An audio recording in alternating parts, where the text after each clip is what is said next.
మీకు దొరకని దోషం పోవాలి అంటే ఒక్క నంది అభిషేకం. అది ఎప్పుడో తెలుసా, ఎప్పుడు పడితే అప్పుడు చేయడానికి వీల్లేదు.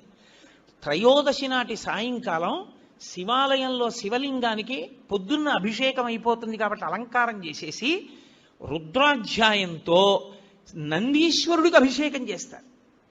అభిషేకం చేసి నంది మూర్తినంతటినీ కడిగి అలంకారం చేసి చందనం బొట్టి బొట్టు పెట్టి నందీశ్వరుడికి శివలింగానికి ఏకకాలంలో హారతిత్తితే సమస్త దోషములు ఉపశాంతి పొందుతాయి. ఒక్క త్రయోదశి నాడే. ఇక ఇంకొక రోజు లేదు దానికి. దోష నివారణార్థం చేసేటటువంటి అభిషేకం నందీశ్వరుడికి ఉంది ప్రదోష వేళలో. మీకు ఏదో పట్టి పీడిస్తోంది, దోషం తెలియట్లేదు. ఇందువల్ల ఇలా అవుతోందండి అంటే ఏ పర్వాలేదు అవుతుంది కానండి, ఏం పర్వాలేదండి అంటుంటారు. దోషం పట్టుకోలేరు. అది ఎందుకు వస్తుందో తెలుసా? ఎక్కడో మహాత్ముల మనసు కష్టపెట్టడమో లేకపోతే ఏదో చెయ్యకూడని దోషం ఏదో చేశారు, అది జాతకంలోకి దొరకదు, పీడిస్తూ ఉంటుంది.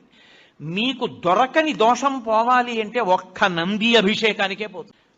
జాతకంలో వచ్చేటటువంటి అంత గొప్ప గొప్ప దోషాల్ని కూడా నివృత్తి చెయ్యగలిగిన శక్తి ఎక్కడ పటమరిస్తుందంటే శివాలయంలో పటమరిస్తుంది. అందుకే త్రయోదశి అభిషేకము అంటారు. దానికి నంది దగ్గర బయలుదేరి ప్రదక్షిణం చేసి నంది దగ్గరికి రావాలి. దానికి ఒక ప్రత్యేకమైన ప్రదక్షిణ విధానం ఉంటుంది. ఆ ప్రత్యేక ప్రదక్షిణ విధానంలో ప్రదక్షిణం చేసి మళ్ళీ నంది దగ్గరికి వస్తారు. దాన్ని నంది నమస్కారము అని పిలుస్తారు. దాని చేత శివానుగ్రహం పరిపూర్ణంగా కలుగుతుంది. తత్తీర్థం తల మీద చల్లితే చాలు. త్రయోదశి నాడు దోష నివారణార్థ శివాభిషేకము అని చేస్తారు.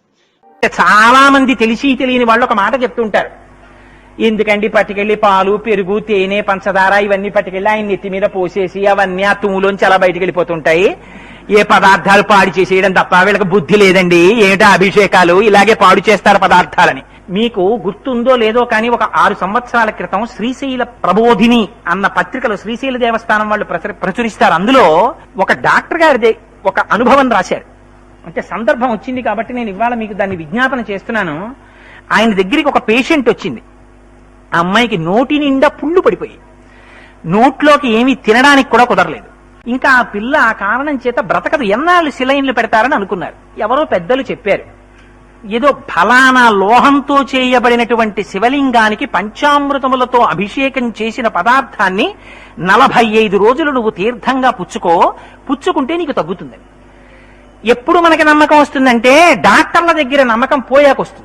అందుకు నా పిల్ల తీర్థం పుచ్చుకోవడం మొదలెట్టింది. మంచో చెడో భగవానుడు తిప్పాడు మొత్తం మీద. చిత్రం ఏమిటంటే ఆ అమ్మాయికి క్రమంగా తగ్గిపోయి 45వ రోజుకి నోరు మామూలుగా